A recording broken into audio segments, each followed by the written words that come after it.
gradually the music genre in house of worship has changed from the way it used to be.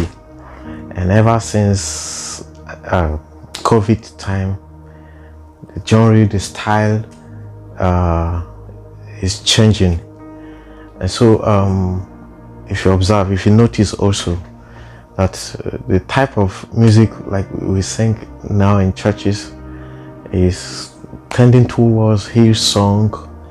Sometimes we might like to even present our native songs to sound like Hillsong or Maverick City, better music and all that. But there are some elements that is missing.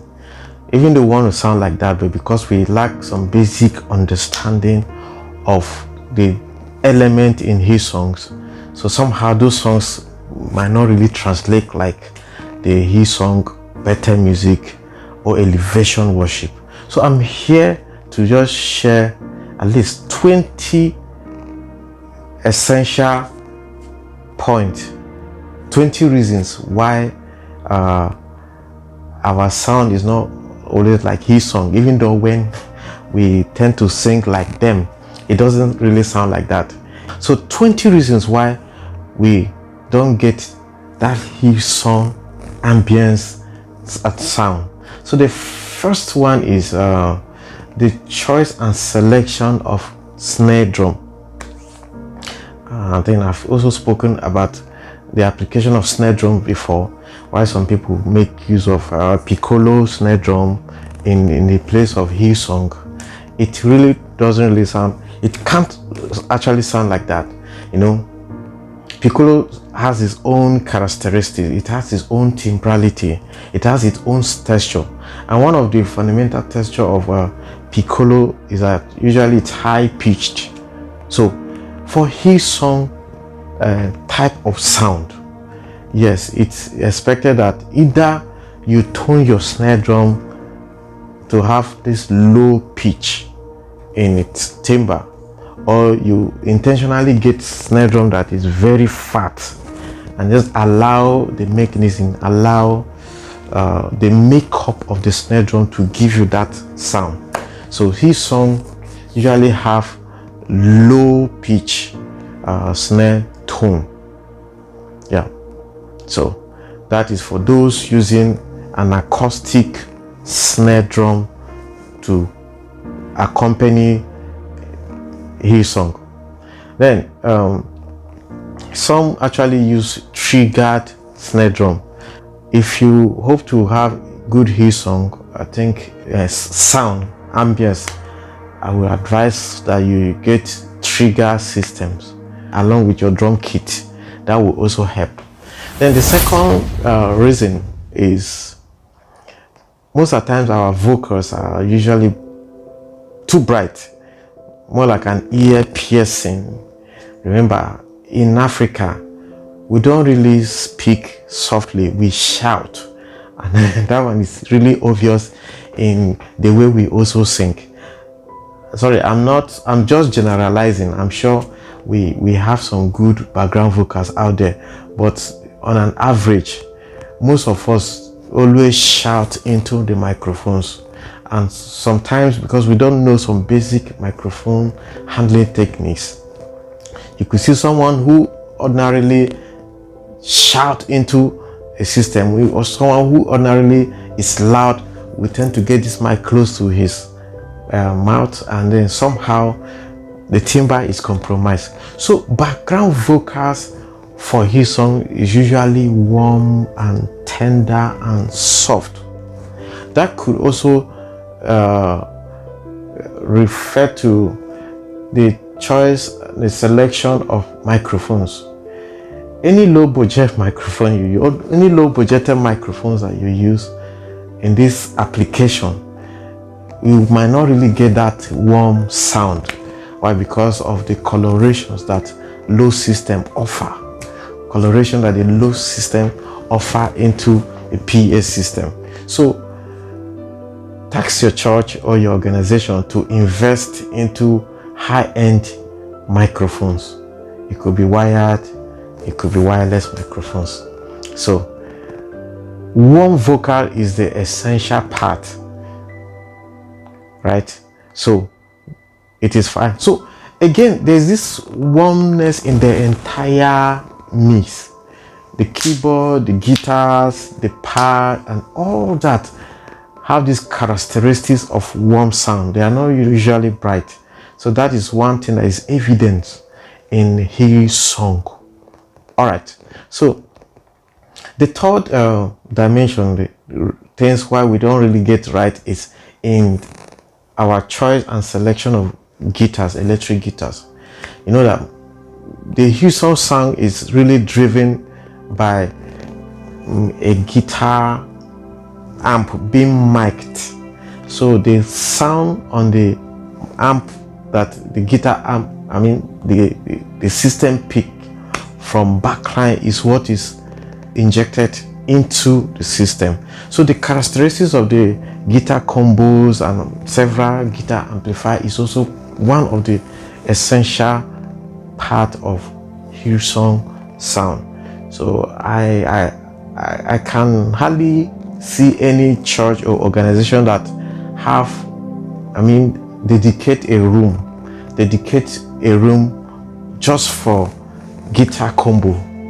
So the room, guitar combo, and mic on it has a signature. Some of these effects you get from the micing of combo, you might not be able to reproduce it even in a guitar effect pedal. So that is one of the essential components of Hillsong also.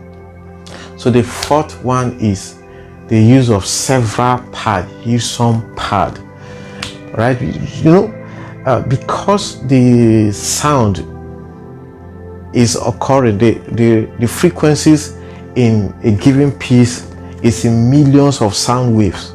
So you may hardly hear an outstanding sound, but somehow the sound in the Hillsong is more felt than being heard. So when you stretch your ear very well, you discover that, okay, we have a lot of pad in there in any given song. Remember, I'm saying it covers both production in studio and a live application, live sound, where people are gathered to worship God in spirit and in truth. So let's introduce a lot of parts. So listen very well critically to Hillsong, and then study different dimension of part used and apply the same thing in your piece. You will get there. All right. The next one is that the drummer really don't complicate things. They keep things simple and they play things simple. The way the drums, snare drum is played in Hillsong is not like the normal way we play by overdriving, overplaying the drum kit. So they kept it simple because the rhythm in Hillsong actually make more sense when the snare drum is steady. Even when you want to roll, you don't do that on snare drum, because snare drum is more like it's a counter, something that you play frequently but in a controlled dynamics. So that is also one thing that is really outstanding in Hillsong, better music and elevation. That is where you will really love the fat sound character of the snare drum. When you play it constantly, you get that fat character. So anytime you are playing Hillsong piece, please leave all that style you have, in other genre of music, and just keep it simple. Less is more actually. So just get that. The next one is actually the application of reverb. Reverb are in different dimensions. There's some reverb that you have to cook. What I mean by cooking is that you have to dial some parameters. You have to also know how to use EQ, compression, to shaping the character of the reverb into any given genre of music. So if you notice, the character of snare drum, the character of reverb in Hillsong is quite different. So they tend to blend the artificial reverb with the natural reverb that is captured in any room. So somehow you might not be able to spot the difference between the artificial reverb and the natural reverb that the acoustic room offer. So study the type of reverb in Hillsong and apply same. It might not be easy when you start, but gradually when you start listening to this song, now when I say when you start listening, as in critical listening not to enjoy the music, but listening to spot, to construct the mix in your heart. When you start that dimension of listening, you will get good sound for Hillsong and your worship. All right, I've talked about microphone handling before.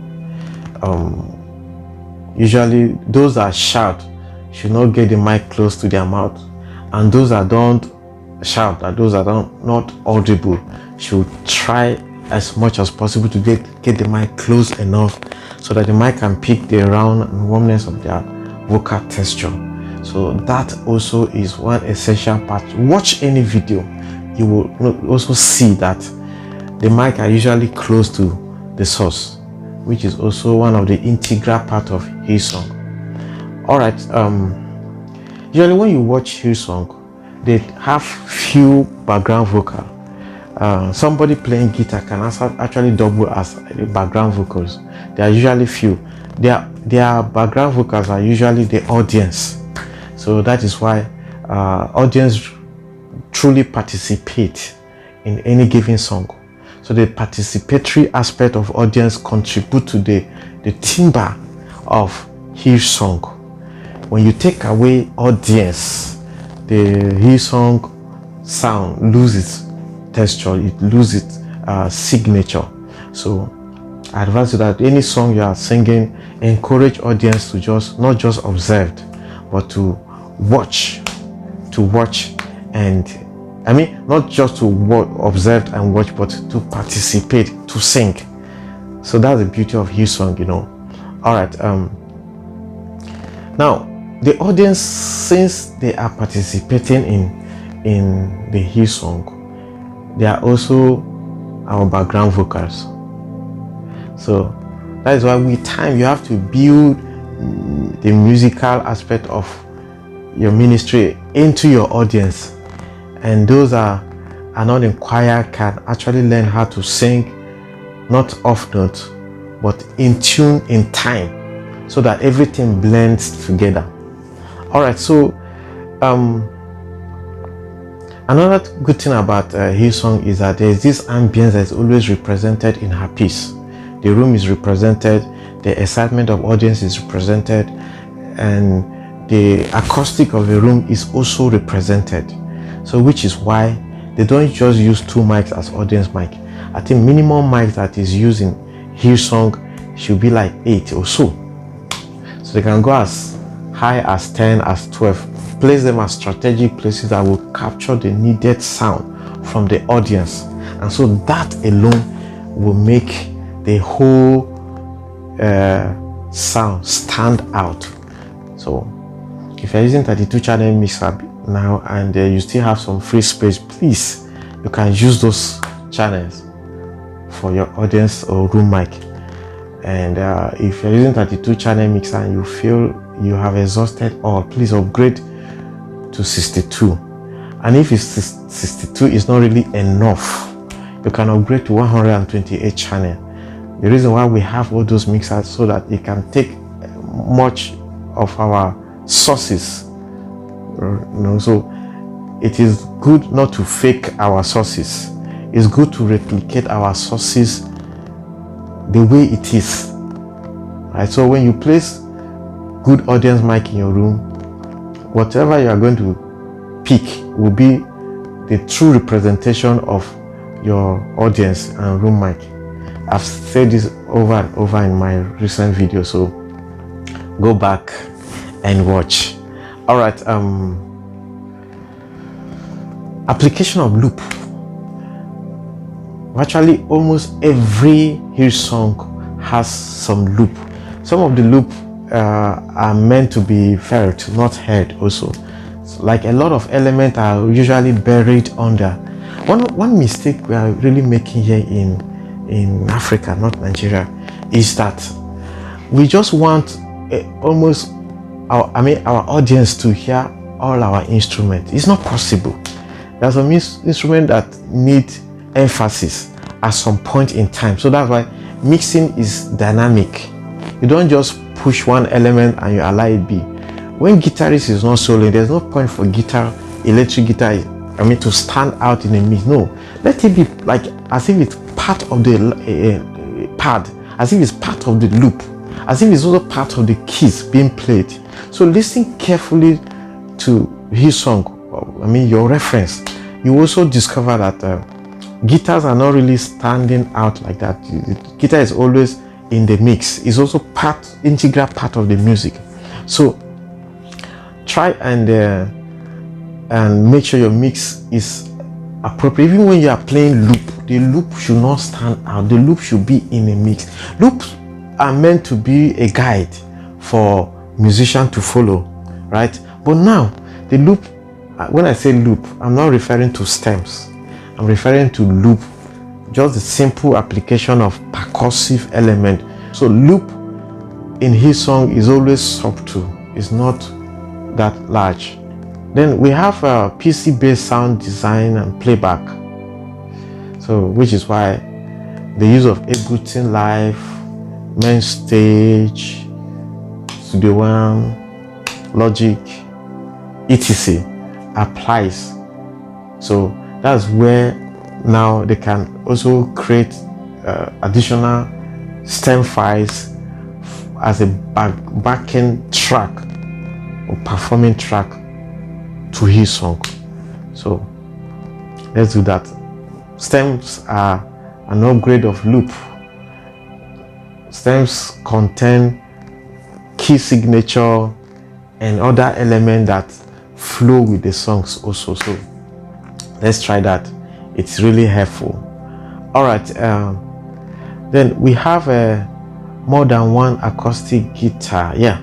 Sometimes you could spot like 2 acoustic guitar being played also. So the strumming has an effect, has a ripple effect in Hillsong. Usually they don't solo, they don't pick it. They strum as if it is part of the loop again. So you notice also that most of what comes out from the acoustic guitar is of the high end. So that's also one of the signature in Hillsong. Let's try. And God is there to give us wisdom in generating quality worship for Him. All right. Like I said earlier, we have participatory audience, congregation. Always try to encourage your congregation to sing along, to sing out loud. Remember, God inhabits the praises of His people. So, and when we worship Him in spirit and in truth, that is one of the best sacrifice of worship that goes up. You will also feel that something is different about this worship if all worship Him in spirit and in truth. When we worship Him in spirit and in truth, a lot happens that we don't see with our physical eyes, right? So encourage your audience to worship God in spirit and in truth, and to also sing, to participate. That is really good. So, and we also talked about trigger drum kit. It can be tom, snare drum, and kick. They are also part of the Hillsong signature. Invest in trigger machine in parallel with your acoustic drum, so that when you are singing Hillsong, you can also dial in those elements. Very, very important. And we also state about high quality microphones. We can't use a low budgeted microphone or cheap microphone to achieve that high texture of sound in Hillsong. Please invest in quality microphone for your background vocal, for your lead vocal. Come on, that will also help, right? Don't conserve that energy. Release it, and one of the way to release it is by getting quality microphone and quality preamps also. Preamps, they are part of the component of a digital mixer. So don't get a low budgeted mixer, get high-end mixer, so that all these things put together will be an added advantage for that type of sound you are producing. Then then finally, the use of digital piano tone, where you sample emotional piano and other things that is not the direct grand piano sound. So listen to Hillsong, you are going to get that kind of piano that sounds as if it's pad, but it's not actually pad, it's real. So if you can take into cognizance everything I have said, it's going to help you, it's going to help the team, it's going to help the sound. And at the end of the day, we are worshiping God in spirit and in truth. On this earth, the journey has started already. While we are breathing, we have to worship God, we have to praise Him. Quality, we have to offer the sacrifices of our praises. That's what God inhabits, the praises of His people. So it starts here on earth, and it's going to continue forever and ever in heaven. God bless you.